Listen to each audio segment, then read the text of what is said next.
नमस्कार दोस्तों, स्वागत है आप सभी लोगों का आर एस बाबा पर। हाल ही के अंदर आप लोगों को पता है कि अंजू लौट आई है, लेकिन ये आना और जाना कब तक लगा रहेगा। कभी सीमा हैदर भारत में आती है और फिर अंजू भारत से पाकिस्तान जाती है और पाकिस्तान से वापस भारत के अंदर लौट आती है। आखिरकार अंजू जो है वो इस समय आई क्यों है, क्या रीजन है उसके पीछे। उसके जो पति हैं पहले वाले अरविंद और फिर नसरुल्ला जो कि अभी वर्तमान के अंदर उनके शौहर हैं, उनके द्वारा क्या बात बताई गई है, क्या वाकई में वो पति से लड़ाई कर अब भारत के अंदर लौट आई है। पाकिस्तान के अंदर जो नागरिकता का कानून है वो बहुत लचीला है। इस कारण वहां पर अगर कोई 5 साल भी रहता है तो उसको इजीली सिटीजनशिप मिल जाती है। सबसे पहले मैं आप लोगों को सीमा हैदर के बारे में बताता हूं। सीमा हैदर के 4 बच्चे हैं और उसके जो पति हैं वो सऊदी रहते हैं। जब सीमा हैदर की मुलाकात नोएडा में रहने वाले सचिन से होती है तो पबजी खेलते वक्त इन दोनों की मुलाकात होती है ऑनलाइन। उसके बाद में सीमा हैदर नेपाल पहुंचती है और नेपाल के अंदर ही फिर सचिन जो है यहां से फिर नेपाल चला जाता है। दोनों की मुलाकात होती है नेपाल के अंदर ही, 7 दिन तक वहां पर वो रुकते हैं। उसके बाद में सीमा हैदर वापस से पाकिस्तान लौट जाती है और फिर इस बार प्लान बनता है कि सीमा हैदर नेपाल के रास्ते से अब भारत के अंदर आ जाएगी। तो भारत के अंदर आने के बाद उसने सचिन से शादी कर ली। वो गैर कानूनी तरीके से भारत के अंदर आती है, लेकिन शादी करने के बाद उसको जो है वो भारत में रहने दिया जाता है। अभी तक भी सीमा हैदर को सिटीजनशिप नहीं मिली है क्योंकि वो गैर कानूनी तरीके से आई थी। अब हम बात करते हैं अंजू की कि अंजू जो है वो बेसिकली पाकिस्तान कैसे पहुंची। क्या उसको पहुंचने पर बैन लगाया जा सकता था? अगर वो भारत में आना चाह रही है तो क्या विदाउट परमिशन भारत के अंदर आ गई है? भारत से परमिशन ली तो होगी। इन तमाम बातों के बारे में आज हम लोग डिस्कस करेंगे। लेकिन अंजू जो है वो अब भारत वापस आ चुकी है। अंजू जैसे ही भारत रिटर्न हुई है उसके बाद में कई क्वेश्चनिंग उससे की गई है कि भारत के अंदर क्यों लौटकर आई है। ये जुलाई की एक न्यूज़पेपर की कटिंग है जहां पर यह बताया गया है कि अंजू जो है वो अब पहुंच चुकी है कहां पर, पाकिस्तान के अंदर, और वो 20 अगस्त तक वापस आ जाएगी। लेकिन वो अब आ रही है, आज 30 नवंबर हो चुकी है, अब वो लौटकर आ रही है। ठीक है, कुछ तस्वीरें मैं आप लोग को दिखा देता हूं। नसरुल्ला, ये जो व्यक्ति आप लोग देख रहे हैं, ये पाकिस्तान का रहने वाला है। पाकिस्तान का एक प्रोविंस है खैबर पख्तून।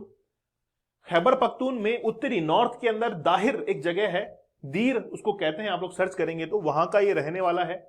और अंजू वहीं पर जो है वो पहुंच जाती है। इन दोनों का प्यार जो है परवान चढ़ता है। लेकिन उससे पहले मैं आपको बता देता हूं कि अंजू जो है जब एयरपोर्ट पर लौटती है तो उस समय की तस्वीरें हैं। इमिग्रेशन पर उसकी चेकिंग होती है और वहां पर केवल एक नॉर्मल पूछताछ होती है कि आप भारत क्यों जा रही हैं। उन्होंने कहा कि मैं अपने बच्चों से मिलने के लिए जा रही हूं, ऐसा कुछ उन्होंने बताया। और फिर वहां से उनको यानी कि मुश्किल से मान के चली कि 10 सेकंड वहां पर रुकी होगी, वहां से रवाना कर दिया जाता है। फिर वहां पर मीडिया जो है वो पूछते हैं कि आखिरकार भारत क्यों लौट रही है। तो इन्होंने फिर एक फिल्म स्टार जो होते हैं उसकी तरह कहा कि no comment, no comment, no comment, है ना, क्योंकि एक हस्ती तो बन ही चुकी है और कुछ नहीं। तो खैबर पख्तून जो है वो पाकिस्तान के उत्तरी क्षेत्र के अंदर स्थित है और वहीं पर दीर नामक एक जगह है जहां का नसरुल्ला रहने वाला है। इन दोनों की मुलाकात फेसबुक पे होती है। फेसबुक पर मुलाकात होने के बाद 20 जुलाई को अंजू पहुंच जाती है पाकिस्तान के अंदर। पहले मैं आपको अंजू के बारे में बता देता हूं। अंजू बेसिकली मध्य प्रदेश के गुना की रहने वाली है। इनके पिता पेशे से दर्जी हैं और इनके जो भाई हैं वो किसी फैक्ट्री के अंदर काम करते हैं। जब अंजू पाकिस्तान चली गई थी तो सबसे बड़ी जो मुसीबत खड़ी हुई थी वो 3 लोगों पर हुई थी। एक तो अंजू के पति, अंजू के पिता और अंजू का भाई।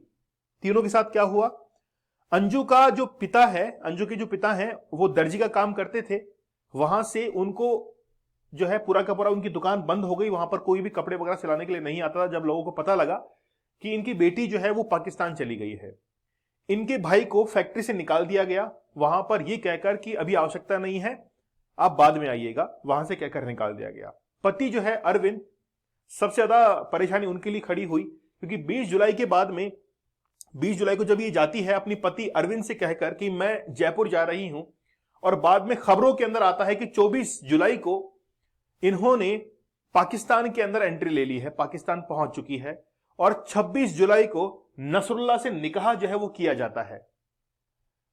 तो अंजू ग्रेजुएट है और अलवर के भिवानी के अंदर रहने वाले अरविंद से शादी करती है। ठीक है, तो अब अंजू ने अपना धर्म परिवर्तन कर लिया है नसरुल्लाह से निकाह के बाद में। ये उनकी प्री वेडिंग के शूट की कुछ फोटोज हैं जो मैं आप लोग को दिखा रहा हूं। वहां पर जाकर ये प्री वेड शूट कराती है। नसरुल्लाह 29 साल का है और अंजू जो है वो अभी 34 साल की है। दोनों के बीच में प्यार होता है और ये प्री वेडिंग की कुछ फोटोज हैं जिनको आप देख सकते हैं। ठीक है, अरविंद जो है उनके पति हैं, उनका ये कहना है कि मेरी उनसे जो है यानी कि अंजू से वॉइस कॉल हुई थी, उसमें ये बताया था कि वो अब जो है वो भारत आ रही है और भारत आने के बाद वो अपने बच्चों से मिलेगी। ठीक है, इनको कुछ खासा पता भी नहीं है क्योंकि अंजू ने कहा कि मैं जो है वो भारत आके ही बताऊंगी। लेकिन असल बात जो है वो आखिरकार बताई किसने? नसरुल्लाह ने। नसरुल्लाह का क्या कहना है वो हमारे लिए सुनना बहुत ज्यादा जरूरी है। नसरुल्लाह ने कहा कि अंजू खुद की मर्जी से गई है, वहां से डिपार्चर टिकट अंजू को दिया गया और उसके बाद में भारत में आई है। जब ये पाकिस्तान के अंदर पहुंची थी तो 1 महीने के लिए वीजा का टाइम पीरियड था, लेकिन निकाह करने के बाद वो वीजा की जो वैलिडिटी थी उसको 1 साल के लिए बढ़ा दिया गया था। नसरुल्लाह का ये कहना है कि वो अपने बच्चों से मिलने के लिए गई है और तलाक के जितने भी कागजात है, डॉक्यूमेंटेशन है, उसको कंप्लीट करने के लिए गई है। नसरुल्लाह ने यह भी कहा कि अगर जरूरत पड़ी तो मैं भी भारत आ जाऊंगा। भैया इसकी जरूरत नहीं है, हमारे पास में पहले से ही जो है वो बहुत अच्छे युवक जो है मौजूद है, आपको आने की आवश्यकता नहीं है।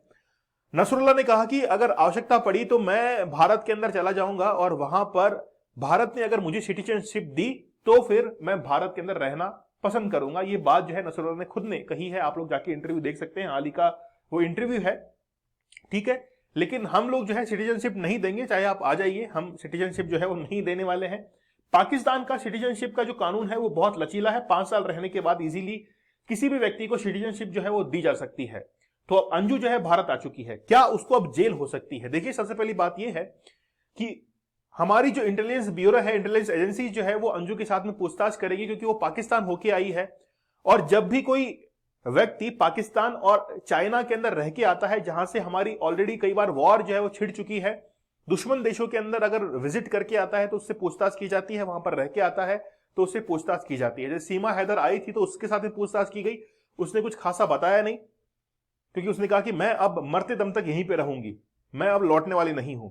तो वैसे अंजू के साथ में पूछताछ की जाएगी, अगर वाकई में कुछ गड़बड़ मिलती है तो हो सकता है कि उसको जेल हो जाए, क्योंकि देश के अंदर आकर अगर वो अनलॉफुल एक्टिविटीज करती है तो उसके तहत उसको जेल हो सकती है। अन्यथा कोई चांसेस लग नहीं रहे हैं कि उसको जेल होगी, कोई माइनर चांसेस हो सकती है कि अगर वो मान ली इंफॉर्मेशन बटोरने के लिए आई है।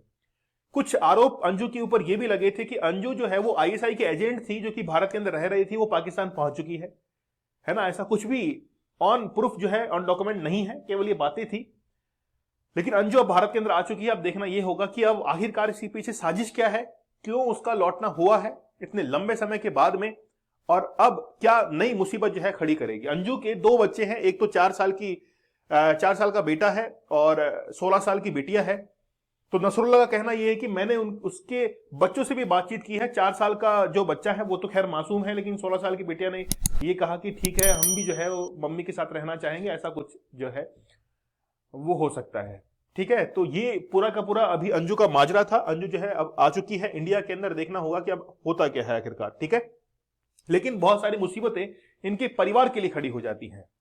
आई होप अगर आप लोग इस चैनल पर नए हैं तो जरूर सब्सक्राइब कीजिएगा, सेशन को जरूर शेयर कीजिएगा। मिलते हैं आप लोगों से अगले सेशन में, तब तक के लिए धन्यवाद, थैंक यू, जय हिंद।